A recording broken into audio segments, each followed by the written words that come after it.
So how do you afford something like that? Well, you gotta get rid of these. I ain't even mad at it. Bye-bye, Team No Car Note. Good morning, guys. Man, it is an excellent morning. And I am smiling because your boy is happy he finally got his dream car. If you haven't seen the last video, please go check it out. I did go buy my dream car. I'm happy. Still, no regrets. I've been driving the crap out of it. But even before I got the car, I said that I would be selling a lot of things to pay for the car because your boy doesn't want no car notes. I don't like car notes. I don't have a car note and I don't want a car note. So I have to get the funds up to have that car completely paid for quickly. I already had a plan set. I'm going to sell a bunch of the sneakers that I was sitting on. Not my personal stash. No. I still got 100 plus personal pairs of sneakers. They ain't going nowhere. And I still got some long-term holds, like a couple pairs of Travis Thrags and the Travis Mochas, and seems like a lot of Travises. There's some off-whites and stuff, you know, some real high dollar stuff. I'm not getting rid of any of that. But for my hold stash, the stuff that I'm flipping, I have about 100, maybe 140 pairs of shoes. I am getting rid of half right now. Probably more than half, about 80 pairs in this car right now. It's kind of crazy to think that I have 80 pairs of shoes in here, but I do. We are headed to Sneaker Tech. It's a store owned by Hank the Tank. He is formerly with Cam's Kicks. If you watch any sneaker YouTube, you probably heard of Cam's Kicks, but he broke off from him and started to do his own thing, and that store is actually about an hour and 15 minutes away from me. We are probably a half hour into this drive, and we're gonna go in there and we're gonna get rid of them. We're going to sell them.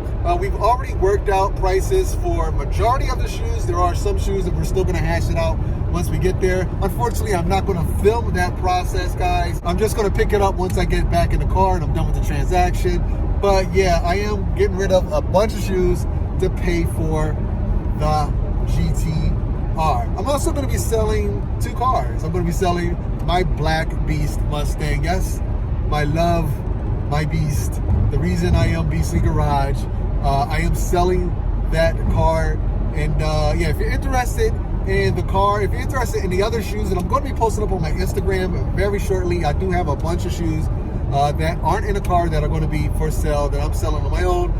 And if you're interested, be sure to follow me on Beastly_GT. I'll be posting those shoes up for sale along with the car once I get it ready for sale. And I'm probably also going to be selling my G35S sedan, 5-speed manual, very rare car. Don't want to get rid of that one, but it really doesn't make any sense to have a GTR and a G35S. I mean, it's kind of like its baby brother. So yeah, gonna go ahead and get rid of that too. With that and a little bit of, you know, other things, I'm not gonna have any car though, which is awesome for a car like that. It's raining. Hopefully it's not gonna be raining when I get there. I don't want to get soggy shoe boxes. All right, guys, we are at the mall and I'm gonna head to Sneaker Tech and hopefully get this deal done within an hour. Yeah. That's how my basement wall used to look. Only been probably about 40 minutes later, I am done. I encourage you to go check out Sneaker Tech's website because they have a lot of stuff that just came in from your boy. Now, what I'm doing is I'm not actually selling them to them outright. I consign the sneakers. That way I make a little bit more money because they only take 10%. They sell at a higher price than what I could because they're a store and they also have access to a lot more clientele. You've already been sending my list of shoes out to different places that buy shoes, and I think they've already sold a bunch. So if you want pairs size 10.5, but I had all sizes really, not just 10.5. 10.5 heavy, but I have a lot of other sizes, grade schools and stuff. Look through their new arrivals, maybe on his story. I'm not sure where he's gonna put the stuff, but it was a lot of shoes, guys, a lot of shoes. So hopefully that stuff will move quickly. I got a GTR in my driveway and I need the cash. So, yeah, gonna need to hopefully get those shoes out of here as soon as possible. Don't see those too often. Boy, rocking them Filas. All right now.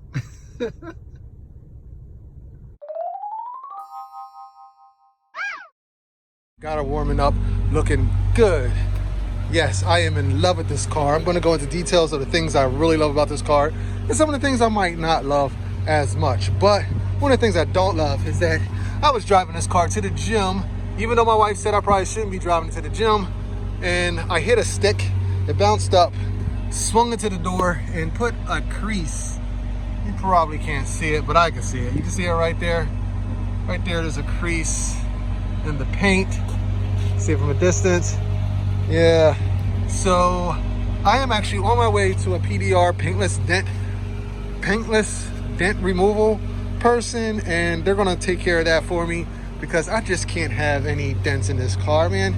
No, I know with the Beast, I actually got one on the passenger's door almost immediately after I bought the car. I'm talking about my 2012 Mustang, and I left it there because I used it to ward off all the other dents and door dings that might come. And for the most part, it's worked. So I'm wondering if I get this fixed, am I now introducing, you know, the opportunity to get more dings? I don't know. I'm not superstitious, but I don't know. So we're gonna get this fixed though. It's right around the corner from us. So let's go get going.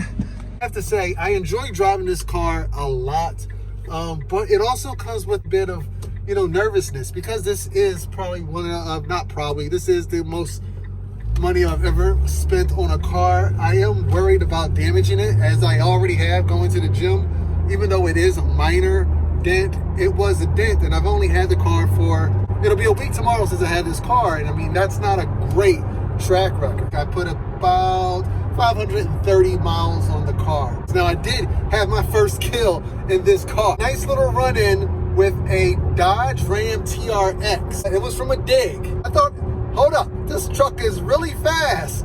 But then I did edge him out and started to pull away. But I was like, hold up, that was a really fast-ass truck. And then I saw, after he pulled up, what it was, and it made more sense after that. And I was like, okay, GTR, nice kill. Because in the beginning there, I was thinking I should not be struggling to beat this freaking truck. But this car still is stock. And that race right there, and let me just say, sorry wifey, because she was in the passenger seat, but I had to do it. What are you gonna do? I try not to do stuff like that when she's in the car. You know, if I'm gonna put anyone at risk, I'd rather just be myself and then maybe the other person I'm racing against, because we're both in it together. I actually want a little bit more performance from this car. I have driven a full bolt-on GTR, and that thing is quick. I mean, it was like really quick. So I don't know if I want to do full bolt-on jet. I at least want to get a tune, and I think that's the first step with these cars, is just getting a tune to awaken the car, make it a little bit more peppier. It actually, I think, adds 1 or 2 pounds of boost. So I think it's definitely something you're going to feel in the seat of your pants. And it's not going to quite get me to where the Beast is. Talking about the black Mustang when I say the Beast, this is the Beast 2.0. It won't quite get me there, but it's going to get me close. Close enough that I will, you know, at least have a little something for those that want to challenge me, because I get a lot of people looking. Now, that brings up another point. I get a lot of people filming, and that's weird. I used to get a lot of thumbs up in the Beast, but in this car, I get a lot of people like filming, especially from behind. I see people with their cameras and stuff out all the time. And the GTR, I thought, was one of those cars that just, to most people, was just a low-key car. It's not really extreme in the looks and all. So usually it's just car enthusiasts that like these cars or that even recognize these cars on the road.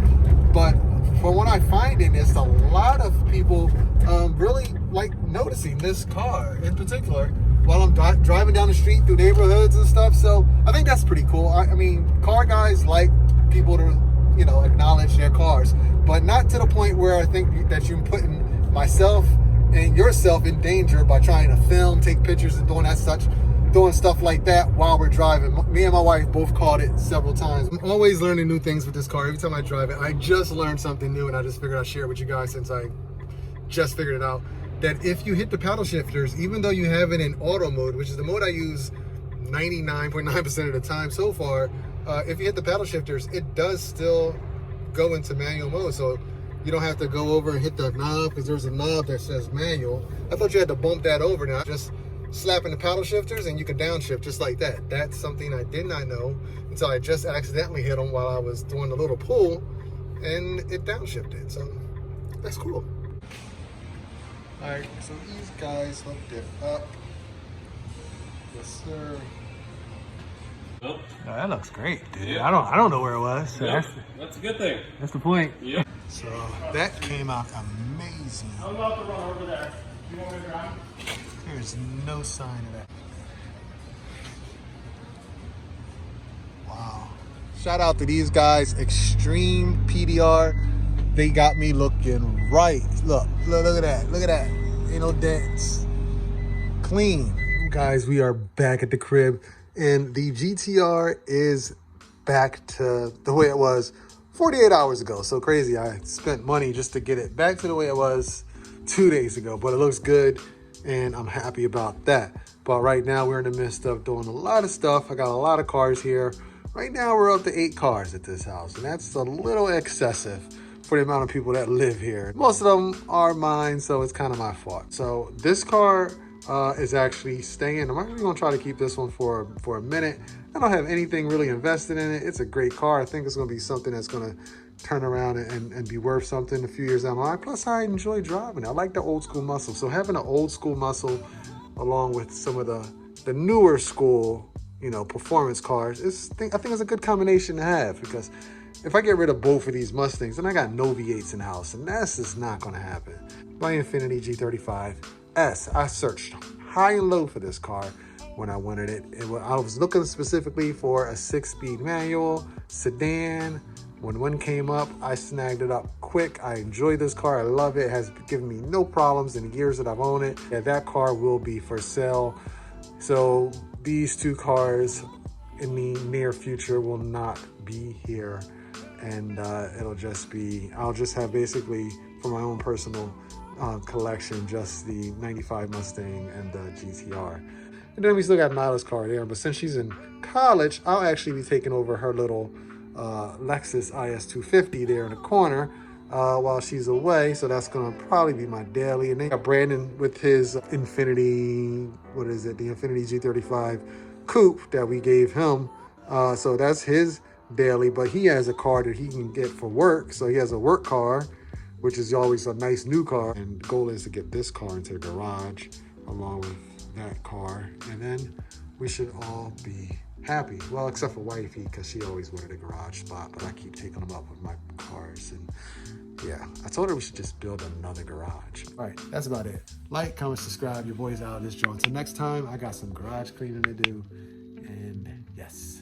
Oh, and I'm thinking about changing my name on Instagram. Right now, it's beastly_GT. It's been like that since I joined Instagram.